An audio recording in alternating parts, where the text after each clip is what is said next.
Alrighty, we are back with another Enshrouded video. The idea of this one is the new player tips that I have learned in my time here. And how do I speak about this? Well, I have been a very new player over the past like 2.5 weeks where I've nearly put in about 50 hours into this game. I love it.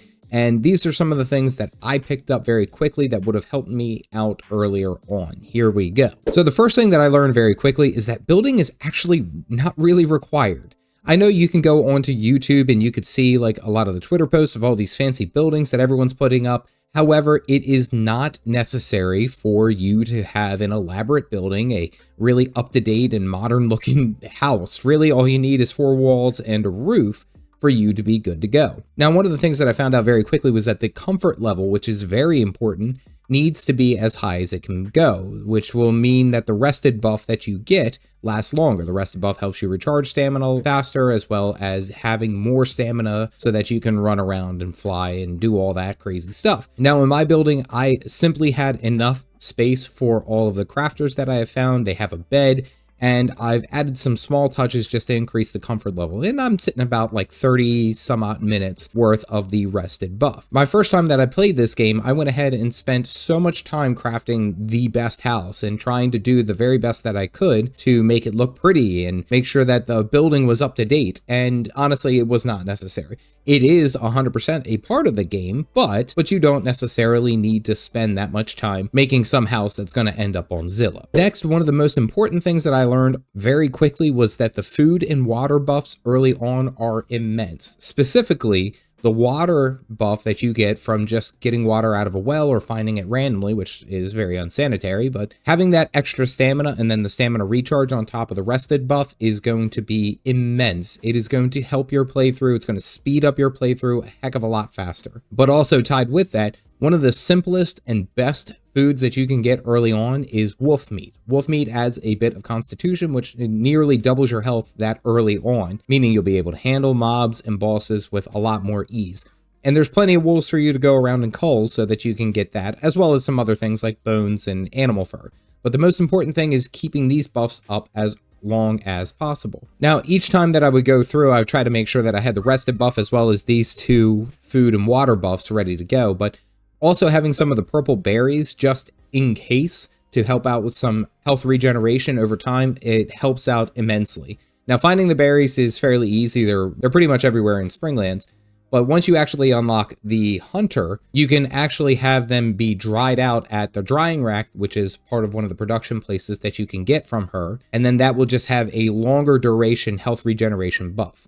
Really helps out. Having food, water, and then some berries good to go really just makes your stamina last a lot longer and it'll make you be able to have longer adventures as you are going through this game of Enshrouded. Number 3 is 100% carry a ranged weapon. Now, I'm a melee enjoyer. I enjoy being up front, sword and shield, let's go. I used a 2-handed mace for a while. It was a lot of fun. One of the problems that I ran into was actually not carrying a ranged weapon, not carrying a bow with me for the longest time. Now, if you are focusing on an archery playthrough or a magic playthrough, you probably won't have this issue, but this is something that I did as a melee enjoyer. Being able to hit mobs from a distance and lower their HP before they get into melee severely helped, as well as being able to pick off some of the enemies that were flying, like bats, or even as you get into a little bit further into the game, and especially into the Shroud where these little ghosty boys are flying around, they hit so hard, and the fact that you can't even really get them with melee damage is a pain in the neck. So yes, carrying around a bow with 50 to 100 arrows is something I highly recommend. It will make things easier as you are going through if you can't hit an enemy or if you want to weaken an enemy before they get close. One of my favorite things to do, especially in these scavenger camps, is to look for the explosive barrels and shoot an arrow at the explosive barrels. You can clear out 4 or 5 of the scavengers very quickly just by popping one of these. So just pay attention. Number 4 is using flame altars strategically as waypoints. Now, one of the things that I did early on was just put the flame altars wherever I really wanted to either think about putting a house or building something, but that's not how I viewed it in this go around. One of the thoughts that I've had is that I wanted to get to a difficult area, somewhere that it took me time. It's There's no fast travel ancient flame tower that I can just jump to and glide away from. Putting these down in those specific areas dramatically helped out, especially when I needed to get to a certain area. Now, granted, it's not exact. I can teleport to a flame altar and then run to wherever I got to go. But the idea is to put them in places almost as a save point, because then you can just teleport back to your home, get your rested buff, get all your food and your supplies ready to go, and then just teleport right back to where you were. Something that I took forever for some reason to figure out. Something that I really wish that I would have done earlier on, or at least thought about earlier on. And it's very simple to make a flame altar. It's just 5 stones. So you can literally just dig into the ground and then good to go. Now, as I unlocked more of the fast travel, ancient towers, ancient obelisks, I think they're called towers, it ended up helping out significantly more for me to go back and actually remove the old flame altars once I've cleared basically everything in that area. Now, granted, there are like 1 or 2 that I keep just because they're near some resource nodes, like this one here by the Alchemist's Tower, because it has not only copper ore, but clay, which is something that I like having both of them right there. I can just teleport, mine some, and then teleport back out. It makes it a lot simpler. Use them strategically, use them as waypoints, and you should be good to go. Number 5 on this list is to focus on clearing the elixir wells, not only for experience, but skill points. Every time that you clear one of these elixir wells, you get experience, a good chunk of experience, as well as some skill points. Now, this helps out dramatically earlier on because getting some levels and having overall improvements to your character is dramatically going to improve your playthrough of Enshrouded, just because the skill points are immensely overpowered. And I'll talk about them here in a second, but there are tons of elixir wells within this immediate area. And just going around and culling those and clearing them all out grants you not only a ton of skill points, but you'll get like 4 or 5 levels fairly easy, making your progress into the Revel Woods or any further a heck of a lot easier. And not only that, they will offer a bunch of different materials as you are going through, specifically clearing like the Thunderbrute head, which then you can use to upgrade one of your flame altars. You know, there's just more reasons to just go focus on the elixir wells, clearing them out quickly. Now, number 6 is personal preference. Let me put it this way, but getting double jump as your first skill points is one of the best skills in this game. The double jump just simply costs to add a bit of stamina. Now, as it sounds, you can double jump and get a lot higher than you would with a normal jump. Now, the most important thing to think about with this is that it acts not only as an evade while you are in combat. Say that you get overwhelmed, you can double jump literally over all the mobs that are trying to attack you, but then you can also use it to climb areas that you probably shouldn't be able to reach anyway. I use it to scale buildings, I use it to climb rocks. It is without a doubt one of the best skills that I chose early on. Now, eventually I did go back and start skilling into some of my like melee improvements, increasing damage, attack speed, and stuff like that, sure. But the idea of using the double jump, even as a strength melee user, it made my playthrough so much easier. It made everything a lot easier for me to handle. Again, with me being able to evade and get out of sticky situations, as well as climbing things that I shouldn't be able to use. And it's fairly simple to get to. It's really not that difficult, even if you are a magic user or heaven forbid, a dexterity user. This is one skill that I highly recommend. It'll make everything a heck of a lot easier. Now, this happens a little bit later on, but one of the best new player tips that I can give you is working with the farmer, Emily Frey. Now, one of the things that you can do is get seedling beds early on, and you can essentially plant and get all sorts of foliage that will end up giving you the resources that are a little bit more difficult to get.